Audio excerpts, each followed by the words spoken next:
Print ও electronic মিডিয়ার সম্মানিত সাংবাদিক ভাই বোনেরা, গোয়েন্দা পুলিশ ডিবি তেজগাঁ বিভাগ গ্রেপ্তারকৃত হল রিপন, নীরব, মজনু মিয়া ও মিজানুর রহমান।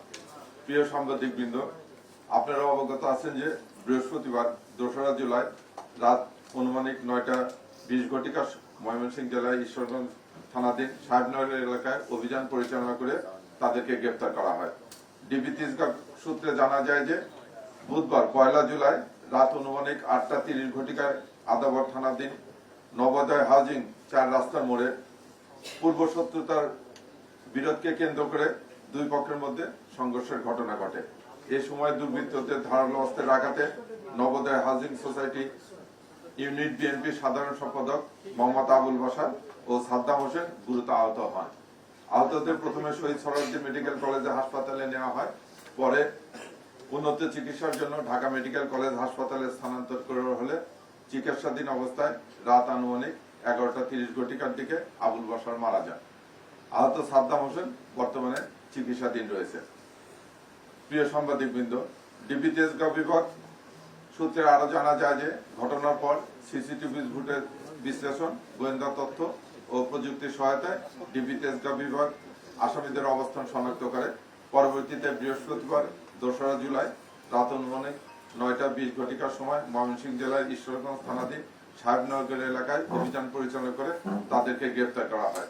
প্রাথমিক জিজ্ঞাসাবাদে জানা যায় যে সোমবার 29 জুন রাতে বিশ্বকাপ উপলক্ষে ব্রাজিল জাপান ম্যাচ দেখা এবং বাঁশি বাজানোকে কেন্দ্র করে স্থানীয়দের মধ্যে বিরোধের সৃষ্টি হয়। এই বিরোধের ধারাবাহিকতায় বুধবার রাতে নবোদয় কাঁচাবাজার সংলগ্ন ডি ব্লকের 1 নম্বর সড়কে অনুষ্ঠিত একটি সালিশ বৈঠকের শেষ পর্যায়ে পুনরায় সংঘর্ষের ঘটনা ঘটে। এতে আবুল বাশার ও সাদ্দাম ধারালো অস্ত্র দ্বারা গুরুতর আহত হন। আসামিদেরকে ধরে নিয়ে আসার পর আমরা তাদেরকে ঘটনাস্থলে নিয়ে গেছিলাম এবং তাদের দেখানো মতো হত্যাকাণ্ডে ব্যবহৃত যে ছুরিটা, সেই ছুরিটা উদ্ধার করা হয়েছে। এর সঙ্গে আরো অন্যান্য আসামি জড়িত ছিল, তাদের গ্রেপ্তার এবং তাদের বিরুদ্ধে আইনগত ব্যবস্থা গ্রহণ প্রক্রিয়াধীন রয়েছে। নীরব সে স্বীকার করেছে সে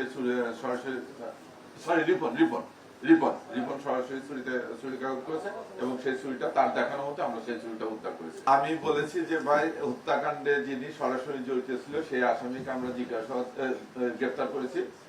এখনো মামলা দায়ের হয়নি, মামলা দায়ের প্রক্রিয়াতে। মামলা দায়ের হলে এগুলো তদন্ত করে ওখানে তারও জড়িত ছিল তাদেরকে অবশ্যই আমরা আইনের আওতায় নিয়ে আসবো। এটা আমি বলবো যে এটা আসলে মানে সামাজিক অবক্ষয়। আমাদের যে টোটাল সমাজ ব্যবস্থা, এই সমাজ ব্যবস্থার একটা প্রভাব এখানে পড়েছে। আমাদেরকে আসলে আরো পরিবার কেন্দ্রিক হতে হবে।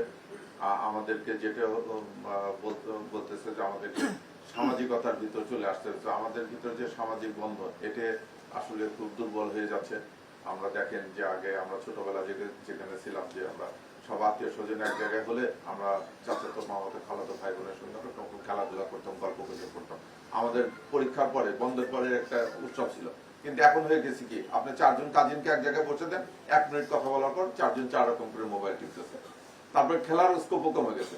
আপনি জানেন যে বর্তমান সরকার ব্যবস্থা নিয়েছে যে আমাদের স্কুল কলেজে মাঠ থাকতে হবে, এলাকায় এলাকায় যে খেলার মাঠগুলো, এই খেলার মাঠগুলো সচল করতে হবে। ওনারা উদ্যোগ নিয়েছেন মানে ক্রিয়াটাকে আরো জোরদার করার জন্য। তা আমাদের এই খেলাধুলার মাধ্যমে অন্যান্য সামাজিক কর্মকাণ্ডের মধ্যে আমাদের ভিতর পরস্পরের যে বন্ডেজ, পরস্পরের যে আত্মার আত্মীয়তা, এটা বাড়াতে হবে। এটা না বাড়ালে, এই সামাজিক অবক্ষয় রোধ না করা গেলে আমরা অধৈর্য হয়ে যাব। আমরা কারোর প্রতি কারো মমতাবোধ থাকবে না। এই মমতাবোধ না থাকার পরে আমরা অসহিষ্ণু হয়ে যাব। ছোটখাটো ঘটনা থেকে আমরা এরকম ঘটনা ঘটবে। আচ্ছা, এটা আইসিটি আমাদেরকে আন্তর্জাতিক অপরাধ ট্রাইব্যুনাল আমাদেরকে একটা রিকুইজিশন দিয়েছিল। সেই রিকুইজিশনের ভিত্তিতে তাকে গ্রেপ্তার করা হয়েছে। আমরা রিকুইজিশনের যে বিষয়বস্তু জানতে পেরেছি, তারা বলেছে যে এটা ওই যে টেলর হোসেন সাইদের যে মামলা, একজন সাক্ষী কিডন্যাপ হয়েছিল, সৌকরঞ্জন বালি, সেই কিডন্যাপের সঙ্গে সে সরাসরি জড়িত ছিল। এই তথ্য প্রমাণের ভিত্তিতে আন্তর্জাতিক অপরাধ ট্রাইব্যুনাল আমাদেরকে রিকুইজিশন দিলে আমরা তাকে গতকাল রাত্রে 10টার দিকে নিজ বাসভবন বাড্ডা থেকে নিয়ে এসে আমরা রিকুইজিশন বলে আন্তর্জাতিক অপরাধ ট্রাইব্যুনালকে তাকে হস্তান্তর করেছে। সে তখন ডিবিতে কর্মরত ছিল এবং তাকে যে হাইকোর্টের মাজার থেকে কিডন্যাপ করে নিয়ে যাওয়া হয়েছিল গাড়িতে তোলার ক্ষেত্রে সে এবং তার টিম প্রত্যক্ষভাবে জড়িত ছিল। যেটা ঘটনা প্রাসঙ্গিক আমরা প্রাথমিকভাবে জিজ্ঞাসাবাদে যেটা জানলাম যে সেই তাকে ইয়ে থেকে নামার সঙ্গে সঙ্গে মাইক্রোবাস থেকে নামার সঙ্গে সঙ্গে সে তার গালে বোধহয় একটা চট দিয়েছিল বা আঘাত করেছিল করে তার শার্টটা ধরে তাকে মাইক্রোবাসে উঠে নিয়ে গেছে। এটুকু ওরকম কোনো কিছু পাইনি। আমরা প্রাথমিকভাবে বললাম যে আমরা আসলে তথ্যপত্র বিশ্লেষণ করে আমরা তাৎক্ষণিক ঘটনার সঙ্গে জড়িত, আমি বারবার বলতেছি, তাদেরকে অ্যারেস্ট করছি। এখনো আপনারা জানেন যে মামলা দায়ের হয়নি, মামলা দায়ের প্রক্রিয়াধীন। মামলা দায়ের হলে আমরা এই মামলা নিয়ে তদন্ত করে আমরা এই বাকি যে জিনিসগুলো দেখছেন এর সঙ্গে কারা কারা জড়িত, কোন রাজনৈতিক দ্বন্দ্ব আছে বা অন্য কোনো দ্বন্দ্ব আছে কিনা এগুলো আমরা সব খতিয়ে দেখব।